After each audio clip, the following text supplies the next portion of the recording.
Bem, gente, estamos comprometidos, estamos recebendo aqui o deputado federal eleito Luiz Marinho, PT São Paulo, que tomou posse nesta terça-feira 3 como ministro do Trabalho e Emprego.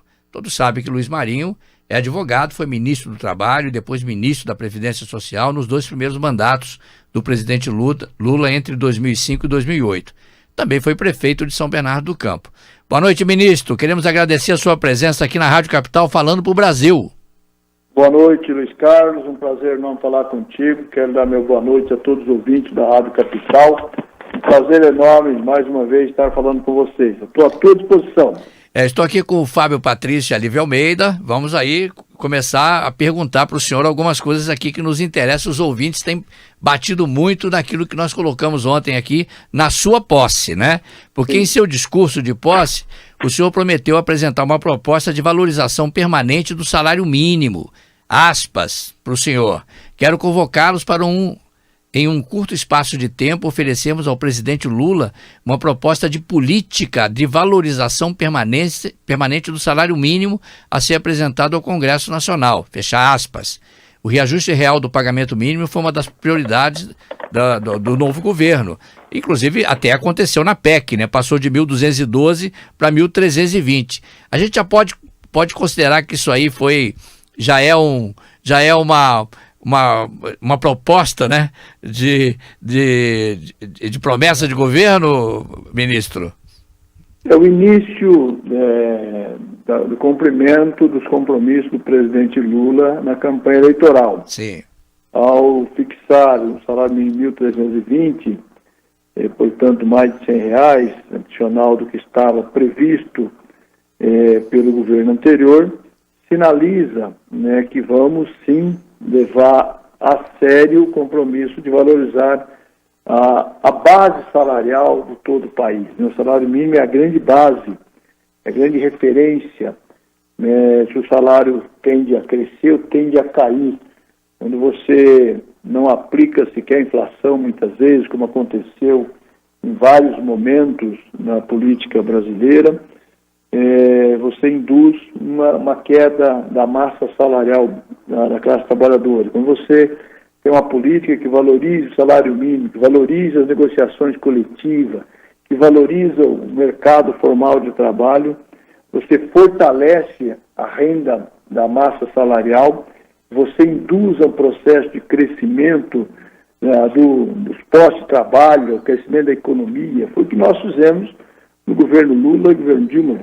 Eu fui ministro do presidente Lula de 2005, julho de 2005 a março de 2007. Propus, quando o Lula me convidou, disse que só aceitaria se tivesse respaldado para fazer uma política de valorização do salário mínimo. Ele achou bastante razoável, confirmou o convite lá em 2005 para ser ministro do Trabalho. Nós fizemos esse processo, negociamos, chamamos o conjunto das centrais, negociamos a área econômica do governo, e criamos a política de valorização do salário mínimo. Com golpe contra a presidenta Dilma, o governo Michel Temer deixa de dar aumento real do salário mínimo, rompe com a política de valorização, e o Bolsonaro teve ano que sequer recompôs, inclusive, a inflação, levando a um processo de queda do piso salarial da massa de trabalhadores brasileiros. Esse é um processo de retomada. Mas nós vamos conceituar, porque é preciso ter uma preocupação do chamado mercado, muitas vezes, que acha que se vai ter aumento do salário mínimo, vai provocar inflação, isso desajusta a economia. Nós já provamos lá atrás que a política de valorização do salário mínimo é possível e que não cria nenhum constrangimento com a história de ter inflação, não ter inflação, porque o conjunto dos empresários da economia cria uma previsibilidade, portanto, e eles antecipam investimento para poder controlar a inflação a partir do aumento da oferta. Então, você produz antecipado, sabe que vai ter a demanda e, portanto, o pacto calcula-se isso e, portanto, antecipa os investimentos e, portanto, você controla a inflação pela oferta. Né? E você não pode pensar em controlar a inflação somente com a lógica da restrição do consumo, restrição de demanda. Você precisa ter outros mecanismos, né, que se lance mão disso. Foi o que nós fizemos lá e provamos que era possível gerar empregos, crescer o salário mínimo e controlar a inflação ao mesmo tempo. De novo, nós vamos buscar fazer isso. O que o senhor acabou de... que sim. Nós vamos construir isso, e pode ser muito rápido, porque nós já tivemos essa experiência. Sim. Talvez a gente construa uma pequena mudança de conceito de como criar a base de sustentabilidade desse processo do ponto de vista econômico do que foi. Porque senão era só, né, recuperar e encaminhar, estava resolvido. Mas nós vamos aqui conversar com os segmentos envolvidos nesse processo para poder ter uma segurança, né, do ponto de vista de sustentabilidade econômica e dar garantias à sociedade brasileira que as coisas vão funcionar e vão funcionar bem. Ministro, o senhor não é um marinheiro de primeira viagem, já acabou de dizer isso agora. Você deve estar com um projeto aí preparado para isso, né? Para que realmente aconteça na sua cabeça, que o senhor viveu pensando a vida inteira sobre isso, como resolver essa situação. Mas o aumento é do salário mínimo, no seu pensamento, ou são nos salários de base? Porque, assim, os salários base de cada uma das diversas, né, denominações que existem trabalhistas, define exatamente uma diferença do salário mínimo.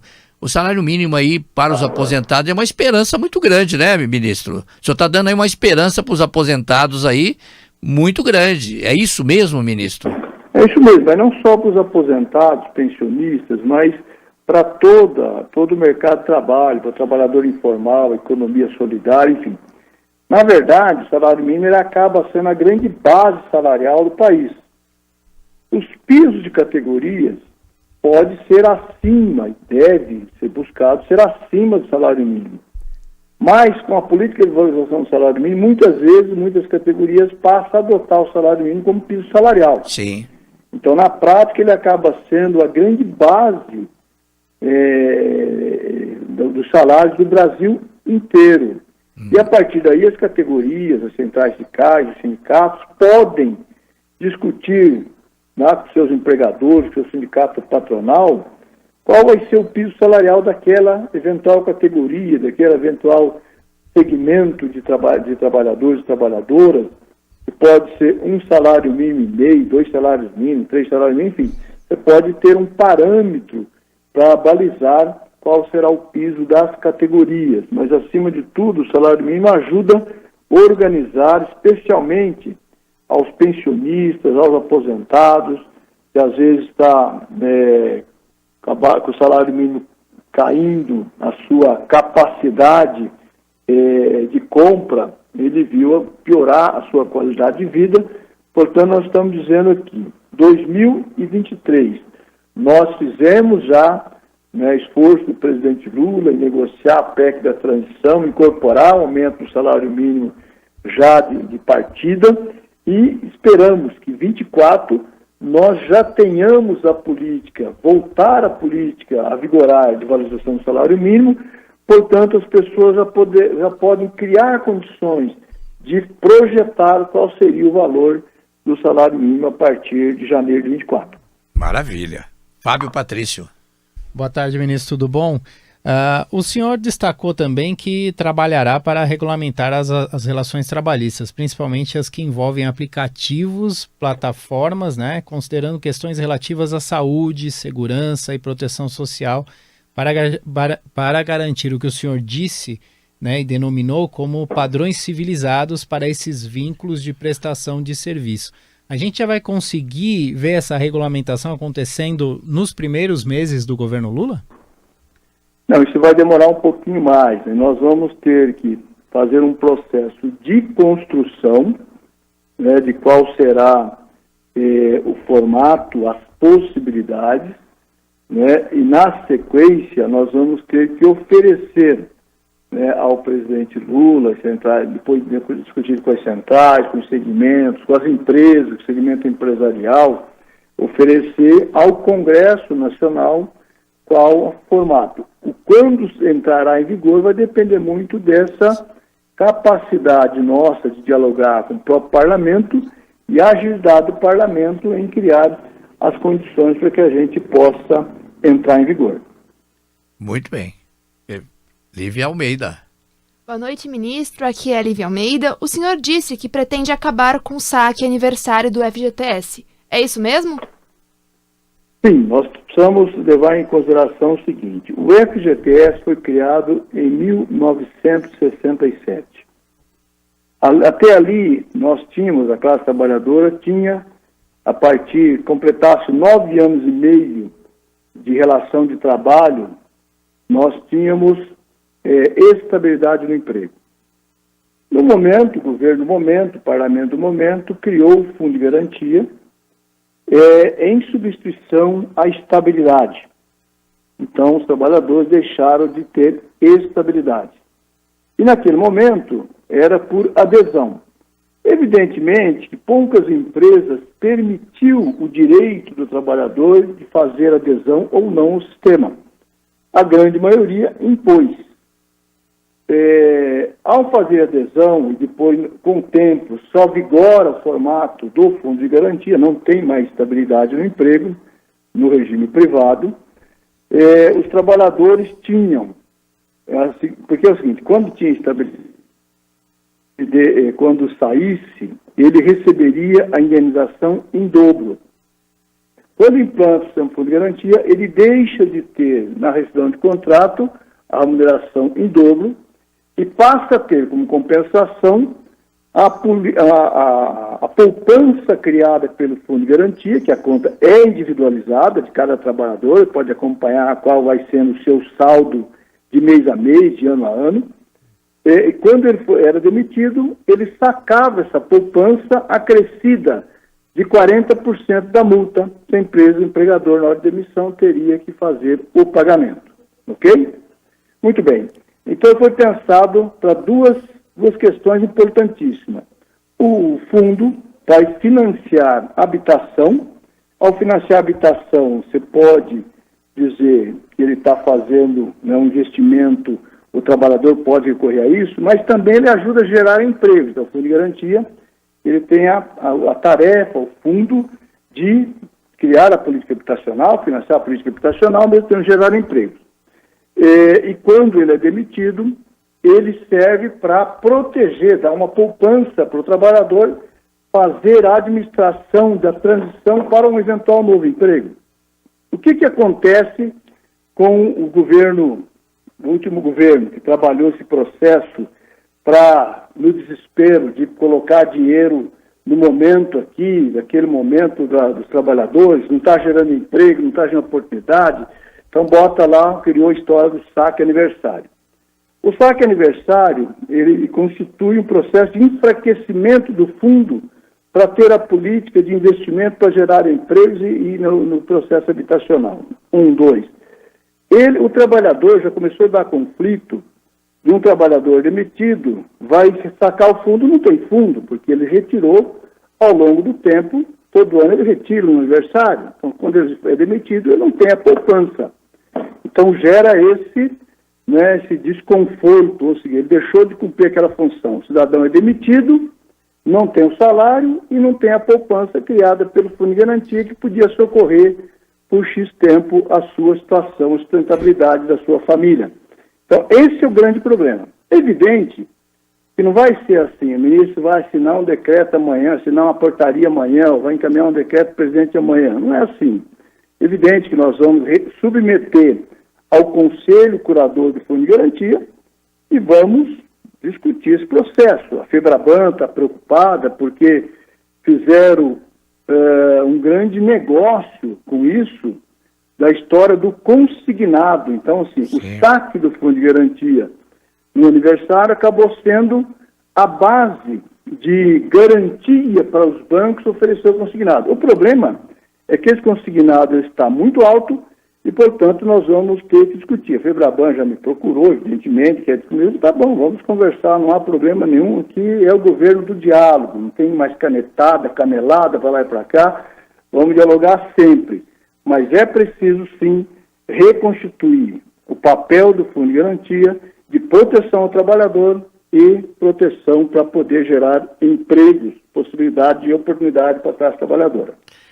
E em relação ainda a esse aspecto, ministro, tem que ficar claro que o Fundo de Garantia, como o senhor muito bem colocou, ele é uma fonte geradora de recursos não só para o trabalhador que é demitido de uma empresa, para que ele possa, em seguida, até ter um pouco de fôlego até conseguir o próximo emprego. Hoje já tem aí o seguro-desemprego, que ajuda um pouco, mas, sobretudo, construir novas habitações e, nessa construção de novas habitações, gerar mais emprego, como o senhor disse.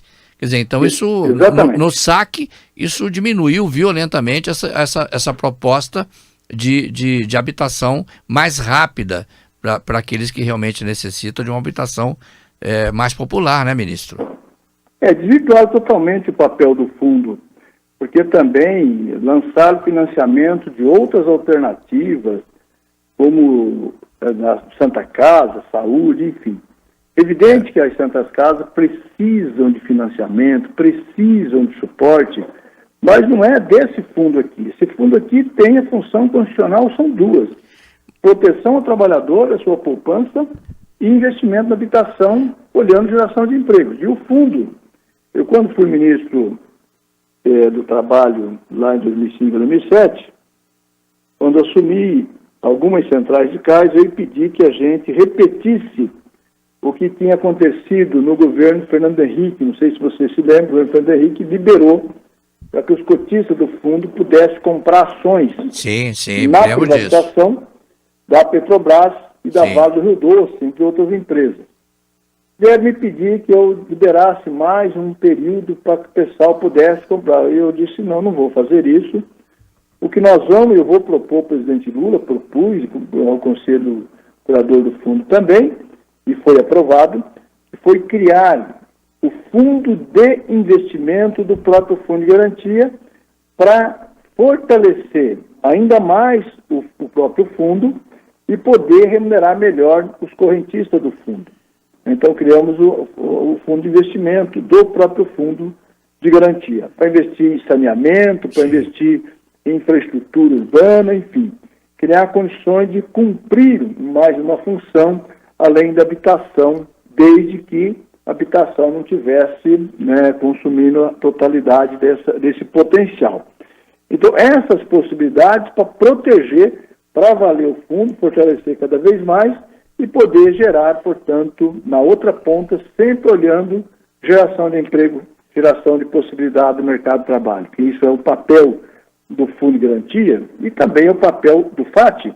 Sim. O FAT também nós vamos ter que discutir. Sim. Porque, com muita calma, cautela, para não ter problema, mas o FAT também ele está enfraquecido, nós também haveremos discutir um processo de fortalecimento do FAT para que ele também seja, de fato, fonte geradora de emprego, né? Ao trabalhador, é um amparo, na qualificação profissional, na capacitação, no investimento a partir de financiamento, dos financiamentos do BNDES, olhando lá na ponta geração de emprego, geração de renda, desenvolvimento, sustentabilidade, melhoria desse ambiente todo que nós estamos falando, toda a preocupação de colocar o Brasil na dianteira da sustentabilidade, tudo isso nós precisamos, portanto, ir constituindo possibilidades. Portanto, hoje, não se pensa assim, o ministro tal tem tal responsabilidade só, ele tem que interagir com o conjunto das ações de forma,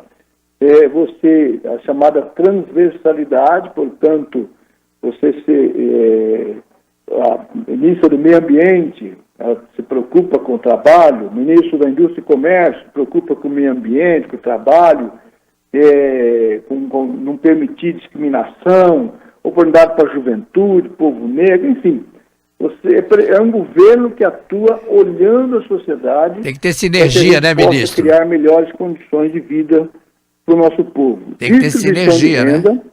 Não ter outro jeito de subir renda, não seja pelo aumento da renda do trabalho, portanto, gerar emprego com bons salários, com boa remuneração, é fundamental para que a gente volte a ter aquele país que nós tivemos no governo Lula, que era um povo feliz, porque queria trabalho, tinha oportunidade para a educação, tinha oportunidade para a cultura, para o esporte, e nós temos que resgatar aquela política e investir por tempo contínuo para voltar a ter um país onde o povo fala, esse é o meu país, onde eu posso viver dignamente, feliz, oportunidades em todos os campos que ele imaginar.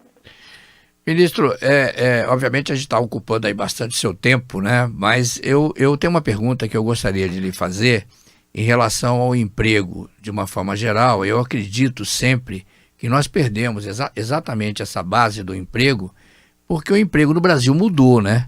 A tecnologia, o Fábio fez uma pergunta aí, que foi até um discurso seu, dizendo que vai destacar os trabalhos, né, de aplicativos e plataformas, né? E a gente percebe, ministro, que eu me lembro que isso foi uma preocupação sua, né? Mas eu quero reiterar esse pedido, né? Que a gente olhe um pouco mais, né, para os novos empregos que estão surgindo aí e que essas pessoas sejam preparadas para isso. Eu acabei de receber aqui, né, uma mensagem de uma senhora que disse exatamente o seguinte, que ela não acredita na possibilidade de se empregar porque ela tem 58 anos de idade, né? Então, talvez o que a gente precise fazer não é só preparar os jovens para o novo emprego, mas preparar também os veteranos, né, para os empregos que vão surgindo no dia a dia.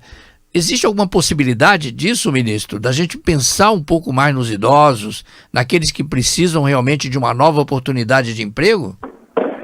Sim, com certeza. Essa preocupação ela tem que existir. Nós estamos trabalhando, por exemplo, o pessoal de aplicativos, né? Bom, você tem trabalhadores hoje que não deseja ter o formato rígido da CLT. Ele quer ter a flexibilidade. Isso tudo nós temos que ajustar numa cesta de possibilidades. E também o veterano, essa cesta de possibilidades tem que estar ancorada, protegida por uma oportunidade de um leque de capacitação, formação profissional orientada pelas oportunidades. Agora, muitas vezes, o veterano não tem mais chance que a economia está em queda, está em baixa, está andando de lado. Quando você cresce a economia, as oportunidades surgem. Quando nós assumimos em 2003, aproveito para mandar essa mensagem, reflexão para a senhora que fez essa abordagem. Em 2003, quando o Lula assumiu, o desemprego era muito alto. Então você tinha dois segmentos nas pontas com falta de oportunidade, os jovens e o veterano, que não tinha oportunidade no mercado de trabalho. Quando nós geramos, no primeiro mandato do governo Lula, 8 milhões e meio de empregos carteira-assinada, a soma dos dois mandatos, 14 milhões de empregos, a soma do governo Lula-Dilma, 20 milhões de empregos, essas oportunidades surgiram. As empresas, muitas vezes, iam chamar, pegava a lista lá dos aposentados e chamava de volta porque não existia mão de obra suficiente no mercado para suprir a demanda criada pelo crescimento da renda, crescimento da massa salarial, que eu me referi no começo da entrevista, e, portanto, o crescimento da necessidade de empregos. A ponto das empresas, por exemplo, o jovem, a depender da formação que ele tem, que ele está fazendo, as empresas começaram, por exemplo, foi faltando na cadeia produtiva, mas um segmento se destacou, que era a engenharia. O estudante de engenharia, que passasse do 3º para o 4º ano, as empresas já iam lá e fazia aquela reserva de mercado, já contratava ele antecipadamente. Me lembro disso, estágios, antes dele iniciar os estágios, e garantia ele na folha para poder suprir essa necessidade. Mas isso era insuficiente. As empresas tiveram que buscar engenheiro na Argentina, na Bolívia, no Uruguai, enfim, e no mercado internacional para suprir a necessidade daquele mercado de trabalho. Mas isso não volta mais. Bom, nós temos que ousar, confiar, teimar, trabalhar. Evidente que nem tudo passa por esse mercado da indústria. Evidente que tem a indústria do serviço, tem a indústria do entretenimento. É preciso pensar que nós temos uma quantidade de pessoas envelhecendo com o aumento da perspectiva de vida, com o avanço da ciência, da medicina. Então, nós estamos alongando as nossas vidas, mas no final da vida precisa de cuidadores. Então, como formar um exército de pessoas, homens e mulheres, que possa cuidar. Isso também é uma ocupação. Agora, quando se fala dos aplicativos, você tem uma preocupação básica, que é o valor, a qualidade da remuneração, para dar garantia, dar seguro, dar proteção social e valor dessa remuneração para os trabalhadores. Você tem alguns segmentos hoje, né, que o cidadão trabalha 16 horas por dia para conseguir levar o feijão para casa, o leite, o arroz, enfim.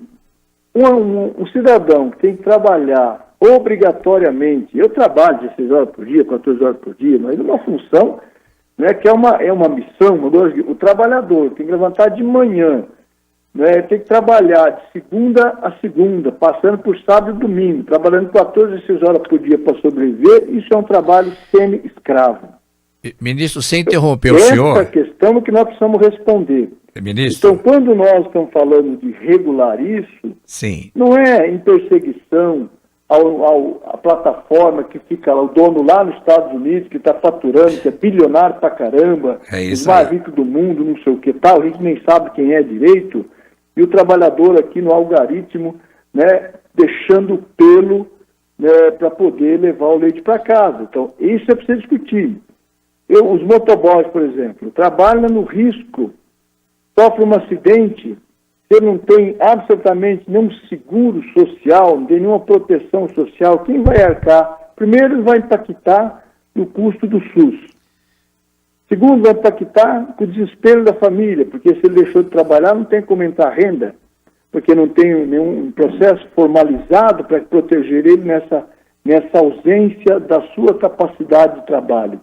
Portanto, essas coisas nós vamos ter que encontrar uma fórmula para poder, e vamos ouvir as empresas de aplicativos. Eles falaram pela imprensa que querem ser ouvidos, claro, serão ouvidos. Não serão só ouvidos, serão chamados para ajudar a encontrar uma solução. E eles precisam saber que é preciso, o trabalho, ele tem que ter dignidade, ele tem que oferecer ao trabalhador condição de sobreviver e sustentar a sua família dignamente. Ministro, o senhor está falando algo muito importante. O João Ferreira, que é um apresentador aqui da Rádio Capital, está aqui na linha ouvindo a gente, ele diz o seguinte, alertou aqui a gente nessa sua fala, que a partir do dia 25 de janeiro, né, está anunciada uma aliança de entregadores de aplicativos, né, e o alvo principal é o iFood, né, que o aumento da taxa de entrega e a pólice de seguro. Isso que o senhor está falando aí vai estar prometido uma paralisação no dia 25. O senhor já está sabendo disso ou não? Eu ouvi falar ontem. Sim. Precisamos saber exatamente o objetivo da paralisação, porque o que nós aumento de taxa de entrega, ministro, e seguro. Chamar os proprietários de plataforma para criar uma condição de proteção a esses profissionais. Não é dizer que tem que ser o regime CLT, não é disso que se trata. O que nós precisamos é ter um formato onde ele tenha direito à previdência. Tem direito à previdência, cobertura previdenciária. Para poder, se tiver um problema, um acidente, um afastamento, ele poder ser remunerado para sustentar a sua família. Perfeito. Ele precisa ter qual o valor dessa remuneração. Porque se o pessoal está satisfeito com a remuneração, está tudo certo. É isso. Agora, sim, todos os trabalhadores estão satisfeitos com o valor da remuneração? Parece que não, né, ministro? Aqui um processo de exploração indevida a esses trabalhadores e trabalhadoras. É isso aí, ministro. Olha, eu quero agradecer ao senhor por essa gentileza, né, de estar aqui praticamente no primeiro dia de governo, né, no seu primeiro dia de mandato aí como ministro, né, nos atender. Agradeço demais a sua deferência. E você sabe que os microfones da Rádio Capital estão abertos para o senhor, né, para que o senhor possa realmente, quando entender ser necessário, colocar aqui aquilo que é importante anunciar ao povo brasileiro, né, ao povo trabalhador brasileiro. Nós queremos isso, nós queremos emprego, queremos o salário mínimo maior, queremos condições de trabalho. Agradeço a deferência, o carinho, estamos sempre à disposição. Um abraço a todos os profissionais da Rádio Capital, sabe do meu carinho com a Rádio Capital. Um abraço aos ouvintes. Grande abraço, ministro. Um grande abraço, muito obrigado por tudo. Vamos ao intervalo, voltamos já já.